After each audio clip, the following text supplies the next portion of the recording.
빌립보서가 지금 오늘 본문 말씀입니다. 빌립보서 4장 10절부터 23절까지의 말씀을 본문으로 삼아서 바울의 후원자라는 제목으로 말씀을 전할 때 새로운 올바른 이해와 또한 은혜가 우리에게 풍성하기를 주님의 이름으로 축원합니다.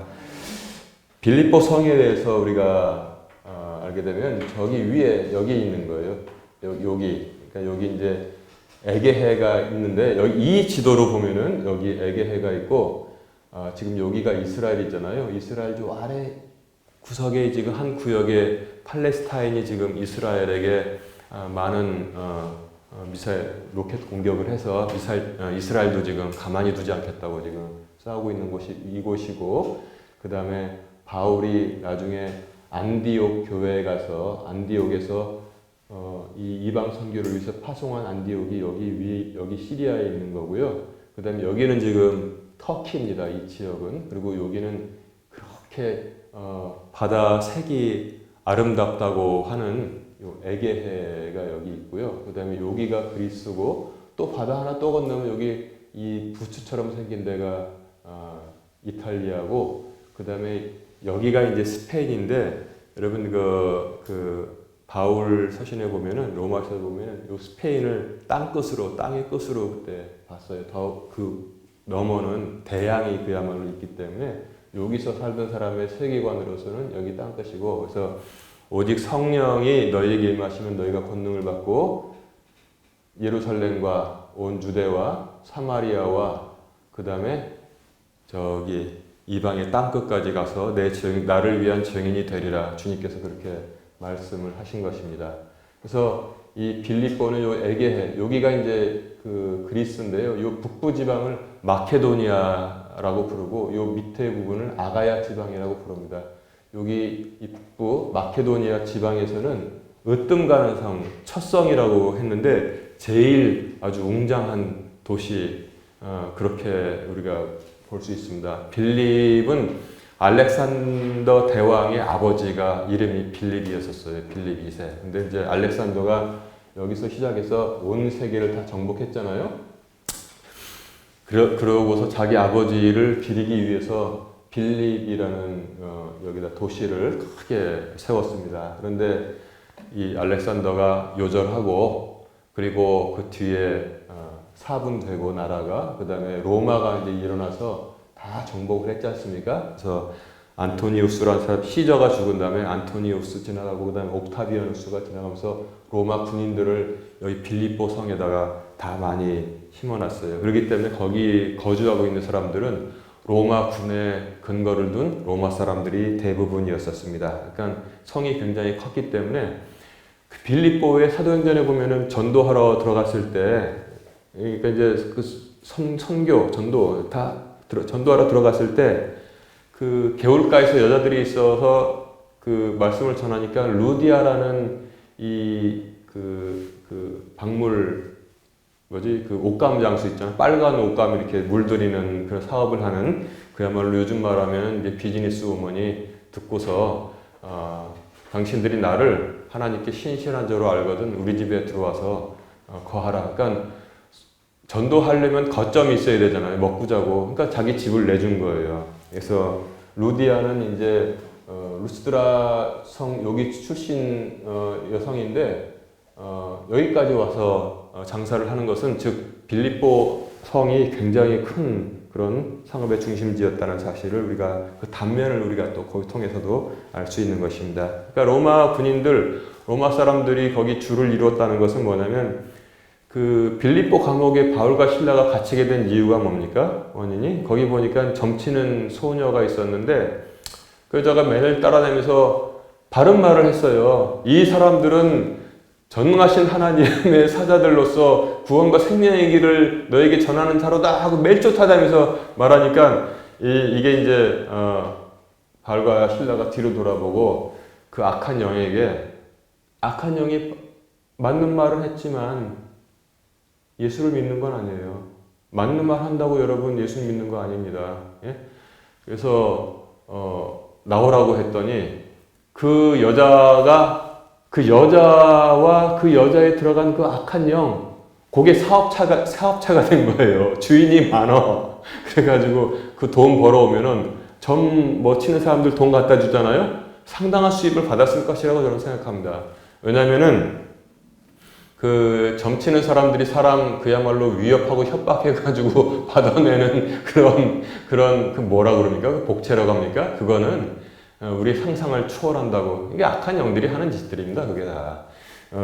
그래서 이제 돈을 많이 벌고 있었는데 자기들의 소망이 끊어진 줄 알고 바울과 실라를 이제 고소했습니다. 그랬더니 이상하게 빌립보 성의 사람들은 관리들이 깊이 생각하는 사람들이 없었던 것 같아요. 깊이 생각하는 사람들이. 그러니까 자초지종을 물어보지도 않고 무조건 때리는 거야. 무조건 채찍으로 때려가지고 옥에 집어넣었어요.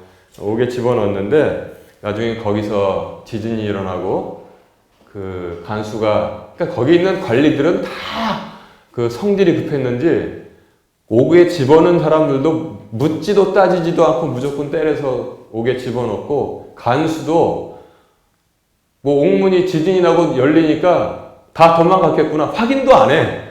확인도 안 하고 칼 빼가지고 자결하려고 하니까 내 몸을 상하지 말라. 우리가 다 여기 있다. 바울과 실라가 소리를 질렀거든요.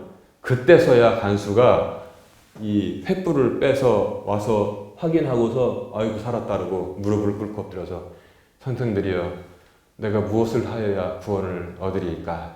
이렇게 위대하지만 잘못된 방향, 무엇을 하여야 구원을 얻으리까? 이렇게 물어봤던 것을 우리가 기억합니다. 그러니까 바울이 뭐라 그랬어요?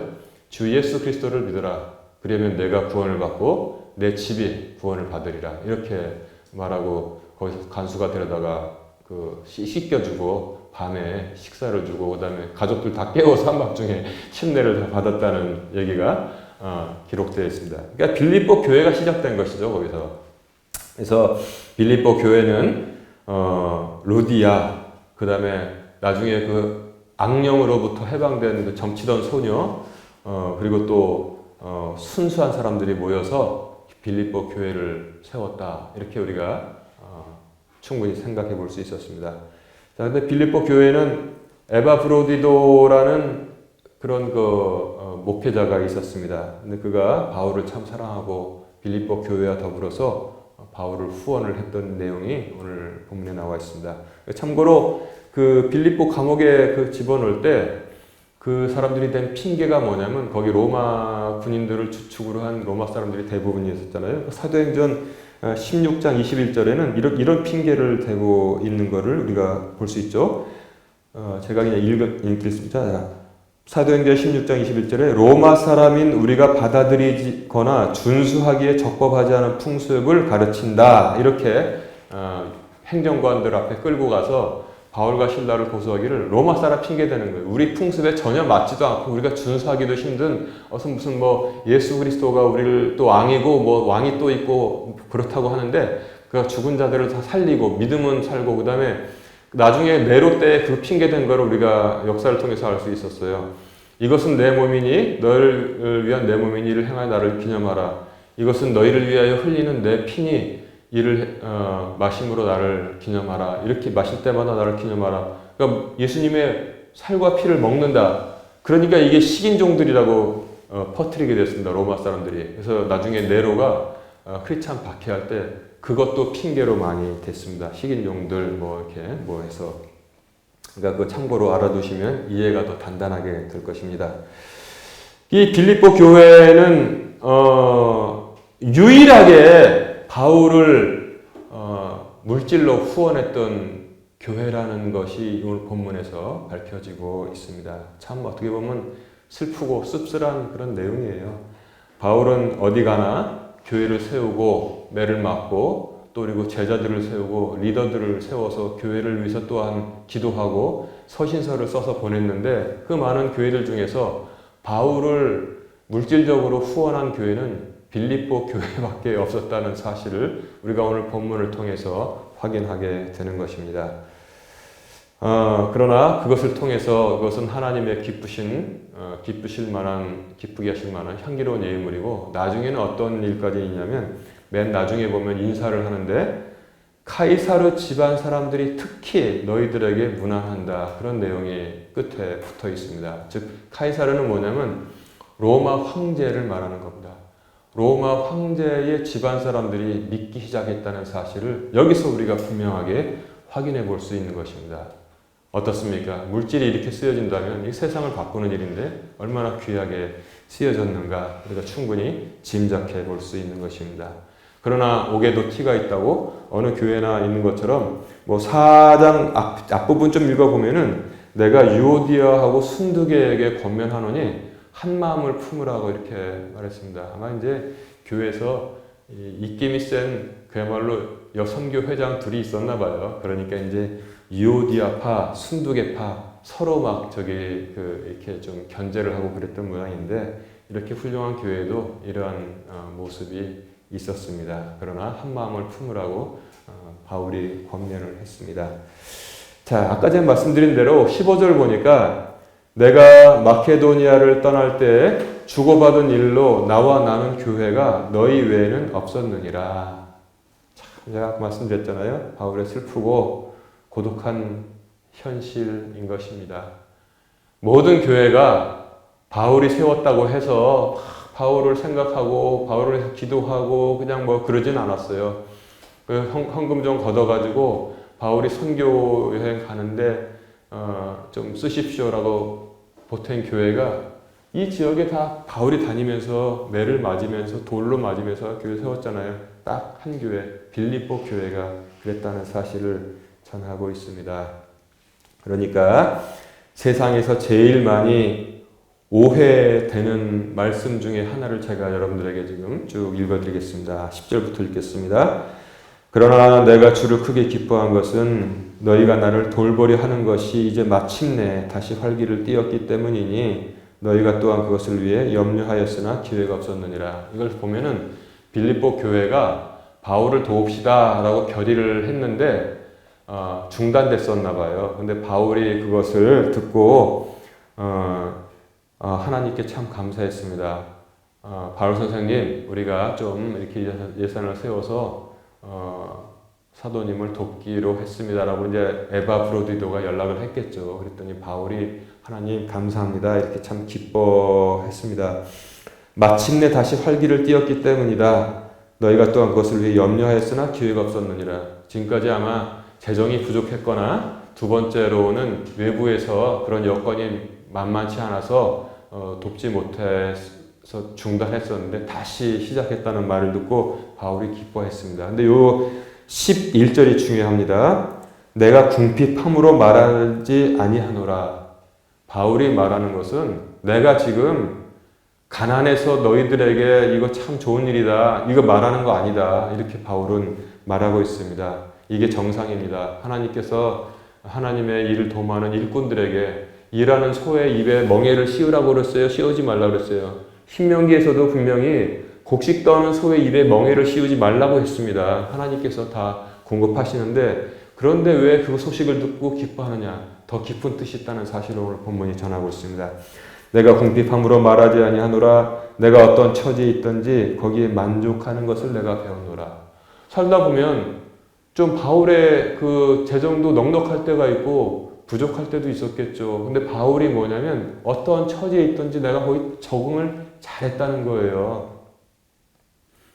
누가 뷔페 초청하면은 가서 잔뜩 먹고 없으면은 무청 된장에 버물려가지고 끓여가지고서 거기다 밥 말아 먹고 그것도 얼마나 맛있는데요. 그냥 이렇게 살고 또 누가 또 주면 또 많이 먹고 또 그냥 없으면 뭐 그냥 밥에다 간장 비벼서 먹고 감사합니다 이러고 살았다는 거예요.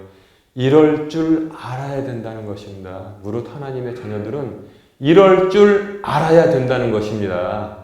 여러분들에게 뭐 가난해지라는 말하는 게 아니라 어떠한 처지로 인도하시든지 한탄하고 주저앉고 엉엉 울지 말고 어떠한 길로 인도하시든지 감사하고 그냥 그때 왜냐하면 믿음이 그렇게 하라고 하는 거거든요. 하나님은 지금도 나 읽고 계신 거 아니다. 하나님은 지금도 나 붙들고 계신다. 그러고 가라고 어떠한 처지에 있든지 이걸 지금 바울이 전하고 있는 겁니다.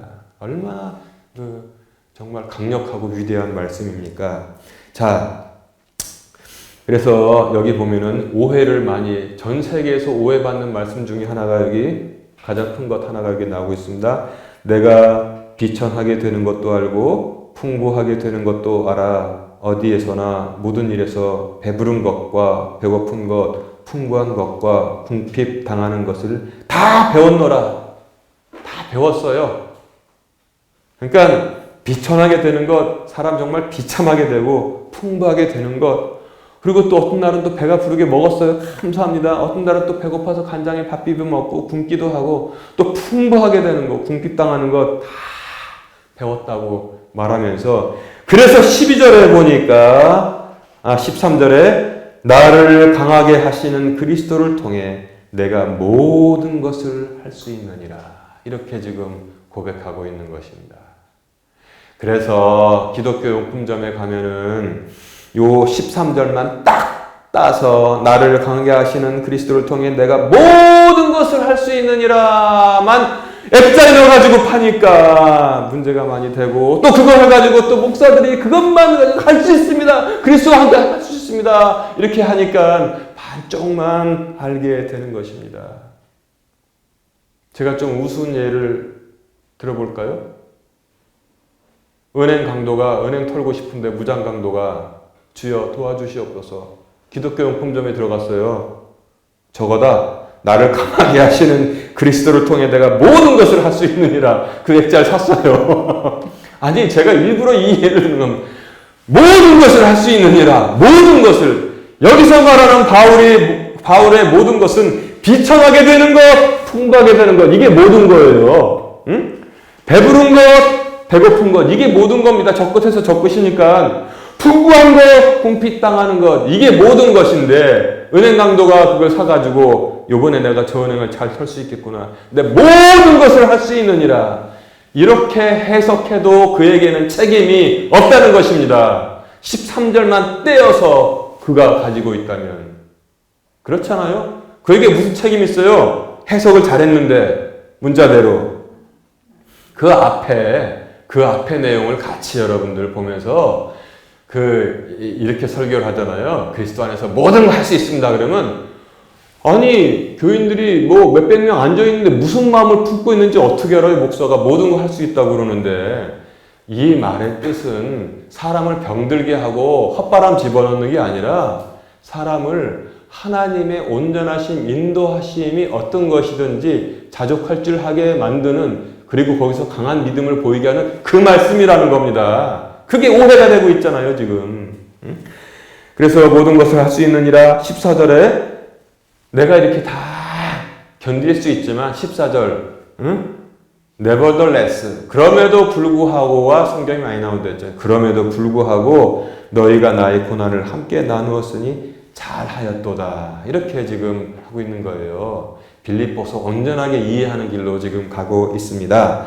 빌립보 사람들아, 이제 너희도 알거니와 복음의 초기에 내가 마케도니아를 떠날 때 주고받은 일로 나와 나눈 교회가 오직 너희 외에는 없었느니라. 솔직히 섭섭하죠. 거기서 얼마나 고생을 했는데. 데살로니가 교회가 아주 모범적인 교회였는데, 그 교회가 모범적인데 재정으로는 짰나 봐요. 심지어 데살로니가 있을 때에도 너희가 한번, 그리고 또다시 내 피를 위해 보내었었느니라. 데살로니가는 말이죠, 여기 빌립보가 있으면은 바로 여기에요, 여기. 근데 여기서 지금 있을 때 빌립보 사람들이 와서 도왔지, 이 데살로니가 요 바로 옆에 있는 자기네 동네에 지금 와 있는데 돕지 않았다는 겁니다. 참 진짜 이 사도의 삶이. 자, 17절 봅시다. 나는 선물을 바라지 아니하며. 바울은 당당한 거예요. 내가 나 개인으로 쓰려고 나 선물 바라는 거 아니다. 모든 목회자와 복음 전하는 자는 이러한 마음을 하나님께서 당연히 주십니다. 내가 선물 바라는 것이 아니다. 응? 나는 선물을 바라지 아니하며 반대로 오직 너희 회개장부에 넘치게 될 열매를 바라노라 그랬습니다. 오히려 하나님께서 그걸 보시고 너희들에게 복을 주셔서 너희의 회개가, 재정이 늘어나기를 내가 원하노라. 이게 바로 답이에요. 여러분, 옛날 얘기 하나 합시다. 왜냐하면 일어났던 일이기 때문에. 제가 이전에 담임을 할 때 그 몇십 년 동안 묶여있던 그 교회, 몇십 년을 묶여있어서 심지어 그 교회의 장로가 이 도시의 시장이었는데도 풀어준다고 자기가 20몇 억에 사준다고 하다가도 사람들이 자기 말 안 들었다고 안 사줬던 그런 교회였었습니다. 속된 말로 말해서 되는 일 하나도 없는 교회, 되는 일 하나도 없는 교회, 될 일도 안 되는 교회였었어요. 될 일도 안 되는 교회가 바로 그 교회였습니다. 근데 제가 그때 잘한 거는 잘한 건 잘한 거라고 합시다. 이건 하나님 뜻대로 맡기고 기도해야 됩니다. 사람 뜻대로 하니까 이 교회는 될 일도 안 되는 교회가 됐잖아요. 원래 교회는 안 될 일도 되는 것이 정상인데 여기는 될 일도 안 됩니다. 다 내려놓으세요. 다 내려놓으세요. 뭐가 그렇게 잘났다고 내 뜻대로 하고 있습니까? 그건 여러분 밖에 나가서 하시고 여기는 주님이 주인이니까 주인 뜻대로 해야 됩니다. 그때 순종을 했어요. 다 내려놓고 기도하니까 여러분 놀랍잖아요. 한 주, 뭐 며칠. 그러니까 내가 무슨 요일인지 저기서 나와서 저기 KT 빌딩이 있어요. KT 빌딩. 내가 장소도 기억해요. 그 교회에서 나와서 차 몰고서 어디 가느라고 KT 빌딩을 가고 있는데 모르는 전화번호로 전화가 와서 전화를 받았더니 목포시청이라는 거예요. 원도심 개발과. 그러면서 달리면서 원도심 개발과 목사님 우리가 그 교회 사기로 했습니다. 한 주 조금 지나 사기로 했습니다. 그래서 KT 빌딩 제가 이렇게 길 들어가는데 차 거다 세우고선 자초지종을 쭉 들으니까 와 놀라운 일이 일어나는 거예요. 그래가지고 그 돈을 받았어요. 22억 원만. 대단하잖아요. 대단해. 제가 근데 그걸 받고 10분의 1이면 11조면 2억 얼마잖아요. 근데 우리가 건축을 해야 되니까 그렇게는 좀 하나님 용서해 주세요. 교회가 받은 재정의 일부를 10분의 1은 아니지만 그 정신으로 떼어서 선교사들에게 보냅시다. 제가 얘기를 했어요. 그랬더니 그때는 다 꼼짝 말하지. 뭐 탐욕 부릴 수도. 뛰자는데 그랬더니 예. 그래서 그 뭐 몇천만 원 떼어가지고 필리핀에서 그 어렵게 선교하는 아노키 목사님에게 가서 전해줬습니다. 뭐 가서 뭐 나팔 불 필요 없고 그냥 그대로 해서 여기서 선교에 쓰십시오. 그 다음에 집사람은 나와 가족이니까 아시잖아요. 하나님께서 얼마나 풍성하게 그 교회를 인도하셨는지. 그렇게 재산이 불어나고 건축을 어마어마하게 의리의리하게 멋지게 져도 빛 하나 없는 교회가 유일하게 전라남도 지방에서 그 교회가 됐습니다. 근데 그 뒤에 악한 것들이 일어나니까 다시 또 망하더라고요. 여러분 번영과 쇠퇴를 같이 다 그 속에서 또 혹은 밖에서 다 보았을 것이라고 생각합니다. 바울은 지금 이렇게 말하고 있습니다. 나는 선물을 바라지 아니하며 오직 너희 회개장부에 넘치게 될 열매를 바라노라. 이게 지금 진정한 믿음이라는 사실 여러분 꼭 배우시기 바랍니다. 18절에 보니까 오직 내게는 모든 것이 있고 또 풍부하니라. 바울이 이렇게 또 말해요. 참 바울도 대단한 사람이잖아요. 요즘 많은 훌륭한 선교사들이 있고 많은 뭐 어려운 교회들이 있지만 다 대부분 다는 아니죠. 일부가 그 중에 일부가 또 어떻게 항상 죽는 소리 하는 사람들도 있어요. 습관적으로 우리 도와달라고 맨날 자기 어렵다고. 근데 바울이 지금 가지고 있으면 얼마나 가지고 있겠어요. 나는 선물을 바라지 아니하노라. 즉 하나님의 일꾼의 자존심이 여기서 다 있는 거예요. 이게 나쁜 자존심이 아니라 하나님이 나 먹이시는 대로 나 먹고 그대로 난 살 것이다. 그러면서 뭐라 그러냐면 오직 내게는 모든 것이 있고 얼마나 가지고 있으면 모든 것이 있다고 합니까? 모든 것이 있고 또 풍부하니라. 에바브로디도 편에 너희가 보낸 것들을 받았으므로 내가 풍족한데 이것은 달콤한 냄새의 향기여 받으실 만한 희생물이며 하나님을 매우 기쁘게 한 것이니라. 이렇게 말씀하고 있는 것입니다. 여러분,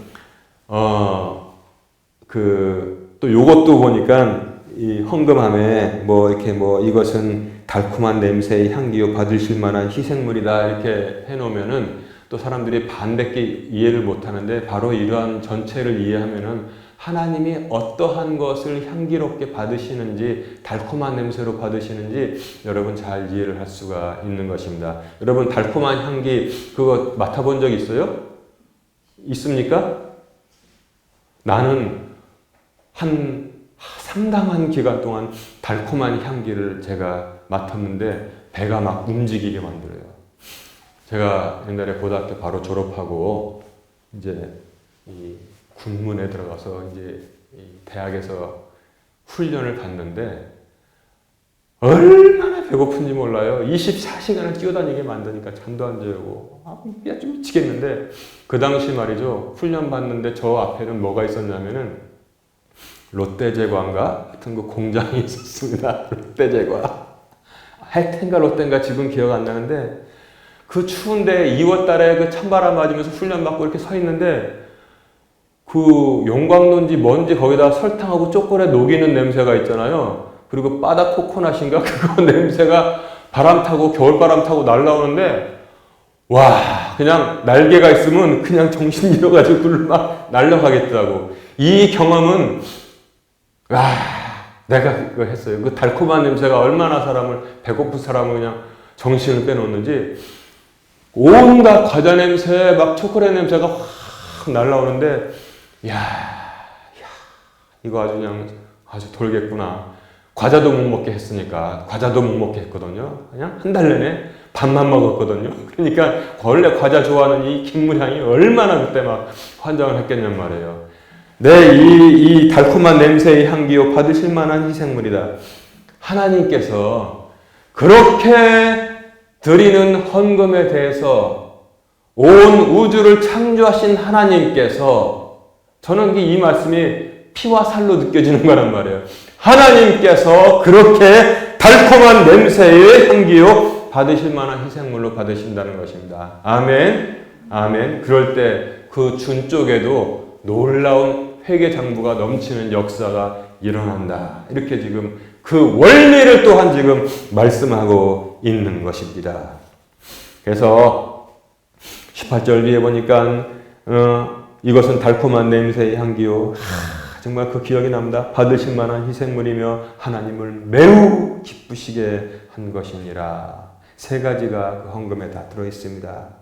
그리고 19절에 보니까 하나님께서 너희 모든 필요를 이제는 너희 모든 필요를 공급할 것이다 이렇게 말씀하고 있어요. 19절에 오직 내 하나님께서 그리스도 예수님을 통해 영광 가운데서 자신의 부유하심에 따라 너희의 모든 필요를 공급하시리라. 제가 볼 때는 모든 교회들이 여기 쭉 있었지만 재정적으로 가장 막강한 교회는 아마 빌립보 교회였을 것이라고 저는 생각합니다. 왜냐? 바울이 보증을 해줬기 때문에 하나님의 말씀을 따라서 빌립보 교회의 재정을 막강하게 해주실 것이라고 보장을 해주셨기 때문에 그렇습니다. 그래서 교회 재정이 막강하게 되기를 원하는 목사님들은 이 말씀 봐야 돼요. 빌립보서 4장 19절에 보면 너희의 모든 필요를 공급하시리라. 성도들도 가정도 마찬가지고 교회도 마찬가지고 여기에 원리가 숨어 있다는 사실을 알아야 돼요. 그런데 또한 우리가 이거 너무 과하게 우리 인간적으로 이해하면 안 됩니다. 우리가 이만큼 헌금하면 하나님께서 10배 주시겠지. 그거 아닙니다. 그거 아니에요. 그렇게 가르치는 분들도 많이 있는데 혹 그런 경우가 나 없다고 말하진 않겠어요. 내가 그거 다 틀렸다고 그런 경우도 있겠죠. 그러나 이 목사가 성경을 통해서 볼 때는 하나님께서는 그렇게 돈 내고 돈 먹기가 아니라 하나님께서 그것을 희생을 받으시고 그 생활을 책임져 주시는 것을 제가 예로 들 수 있습니다. 열왕기서에 보면은 어떻게 되어 있습니까? 엘리야가 쫓겼잖아요. 그 아합의 마누라, 악한 마누라 이세벨에게 쫓겨서 광야로 도망갔는데 어디로 도망갔습니까? 수넴 여인 집에 갔어요. 근데 거기에 그때 북이스라엘에 아주 심한 가뭄이 있었잖아요. 3년 반 동안 우로를 내리지 않으셨으니 얼마나 심한 가뭄이. 어느 집에 갔더니 어떤 여인이 빵을 구우려고 장작을 나뭇가지를 줍고 있었어요. 그랬더니 너 뭐 하느냐? 했더니 나한테 지금 딱 밀가루 한 병하고 한 통하고 기름 한 병이 있는데 이걸로 빵을 만들어서 이 장작불에 구워서 먹고 나와 내 아들이 먹고 남편도 없나 봐요. 아들 하나 있나 봐요. 먹고 죽으려고 합니다. 그 집의 형편이 그랬어요. 먹고 죽으려고 합니다. 그거 먹으면 이제 없잖아요. 그럼 굶어 죽는 거지 뭐. 아니면 먹고 괴로우니까 그냥 강물에 뛰어들든지 나하고 내 아들이 빵 하나 만들어서 먹고 죽으려고 합니다. 그랬어요. 그랬더니 이 엘리가 뭐라 그랬어요? 그 빵 만들어가지고 나한테 먼저 갖고 와라 그랬습니다. 그 보통 사람 같으면 이 영감이 미쳤나 할 텐데 그 만들어가지고 갖다 바쳤어요. 죄전에게. 그랬더니 냠냠냠 다 먹었어요. 이걸 남기지도 않고. 그리고 너희 집에 가루통하고 기름 담을 거 있는 대로 다 가져와라. 또 가져왔어요. 그랬더니 뭐예요? 아, 그거죠, 이거. 그랬더니 그 극심한 가뭄이 끝날 때까지 그 과부의 집이 굶어 죽었습니까? 안 굶어 죽었습니까? 가루통에 가루가, 기름통에 기름병에 기름이 끊이지 않았다고 말씀하고 있습니다. 말씀을 믿을 때, 그때 능력이 임하는 것이지, 말씀을 이해할 때 능력은 오지 않습니다. 그건 신학자들이 잘해요. 말씀을 믿을 때, 능력이 지금도 임할 줄로 믿습니다. 그 과부집이 가루 팔고 기름 팔아가지고 부자가 됐다는 기록은 없습니다. 그러나 그 가뭄이 지날 때까지 가루통에 가루가 마르지 아니하고 기름병에 기름이 마르지 아니했다고 성경은 전하고 있는 것입니다. 하나님께서는 우리의 필요한 것을 다 아신다고 했어요. 마태복음에서도 말씀하시잖아요. 너희에게 있어야 할 것을 다 아신다고 했습니다. 다 아신다고. 이제 그래서 이것이 어떻게 쓰여졌습니까? 역사의 열매가 맺혀지게 한 후원이 되었습니다. 22절에 보니까 아까 말씀드렸잖아요. 모든 성도들이 너희에게 문안하되 특히 가이사르의 집안에 속한 자들이 문안하느니라. 여러분, 로마 황제는 지금 대통령하고 다른 거예요. 로마 황제는 그야말로 하늘에 나는 새도 떨어뜨릴 수 있는 거예요. 모든 사람의 생사여탈권을 가지고 있는 것입니다. 그 로마 황제가 황제의 가족들이 누군지 모르지만 전도를 받았어요. 예수님을 영접했습니다. 그래가지고 로마 교회에 나오기 시작하는 거예요. 몰래 나왔겠죠. 응? 그래서 바울이 빌립보 교회의 사정을 말하면서 편지를 쓴다고 하니까 특히라고 했어요. 황제의 가족들이 와서, 모든 세상이 황제의 것인데 황제의 가족들이 와서 빌립보 교회의 성도들에게 우리가 황제의 가족들이 안부를 전한다고 바울 사도님 꼭 써주세요. 이렇게 부탁을 했다는 것입니다. 그 다음에 어떻게 됐습니까? 세상이 뒤집어지는 역사가 그 후에 일어나지 않았습니까? 하나님이 정하신 때 하나님의 방법으로 지극히 미약한 것을 써서 하나님께서 하나님의 뜻을 이루어 가시는 줄로 믿습니다. 그래서 여러분들 말씀을 잘 믿고 있으면은 어떠한 상황이 되든지 좌절하거나 넘어지거나 쓰러지거나 통곡할 일이 없다는 것을 말씀드립니다. 우리 교회 미래를 꿈꾸자 그러면 어떤 사람들은 에이 무슨 그럴지도 모르지만 이게 바울의 때와 같이 언제 이룰지 모르지만 그냥 밀고 나가면은 하나님은 우리 인생에서 하실 일을 다 달콤한 향기로 다 받으시고 하나님의 뜻을 이루어 가실 줄로 믿습니다. 예. 그래서 놀라운 일이 일어나는 것입니다. 이제 말씀을 정리합니다. 바울의 그 쓸쓸한 길. 그러나 바울의 쓸쓸한 길에 함께 남은 교회. 그 교회에 복을 내려주시고 또 그 교회를 지탱해 주신다는 그 믿음이 여기 말씀에 쓰여져 있습니다. 그런데 이런 말씀은 다 숨겨져 있다는 것이 문제인 것입니다. 그것이 하나님의 뜻에 쓰임받아서 로마가 변화되고 세상이 변화되었습니다. 우리 교회도 미약하지만 지금 그래도 조금 하고 있습니다. 옛날에 안옥희 목사님 한국에 들어왔을 때도 잘 도와서 이제 안옥희 목사님 은퇴해서 이제 편안하게 살고 있고 또 오해순 목사도 우리가 거기서 자리 잡을 때까지 그때 계속 우리도 미약했지만 도왔고 그 다음에 병원 선교 아니 저는 그걸 기쁨으로 받아요. 그 할머니 집사님이 며칠 밤을 생각해보고 자기가 가지고 있는 전 재산 뭐 얼마인지 액수는 뭐 1,000만 원 뭐 몇백 1,000 몇백만 원 나는 목사님 딸 하나 저기 뭐 해남에 있는데 나는 이 교회에 이거 나는 헌금하기로 나는 결심했습니다. 나는 이것은 하나님 앞에 결심했습니다. 내가 이 전재산인데 이 교회에 나는 헌금하겠습니다. 여러분 그 사건 아시잖아요. 얼마나 무서운 일인지 몰라서 그러는데 근데 하나님은 그 헌금 다 받으신 것입니다. 아멘? 그 헌금 다 받으셨습니다. 그 집사님으로부터. 그 후로 우리는 병원 선교 될 때도 우리가 다 사갖고 다녔잖아요. 우리가 조그만 교회였는데도 우리가 사가지고 우리가 가서 다 했거든요. 하나님 다 그런 거 받으시는 것입니다. 그리고 또 6.25 군경 선교회 지금은 또 매년마다 우리가 하고 있고, 그러니까 저한테 초청이 와서 11월 28일 날 대전에서 그 선교회 모임이 있다고 하는데 오라고 해서 제가 쾌히 가기로 했습니다.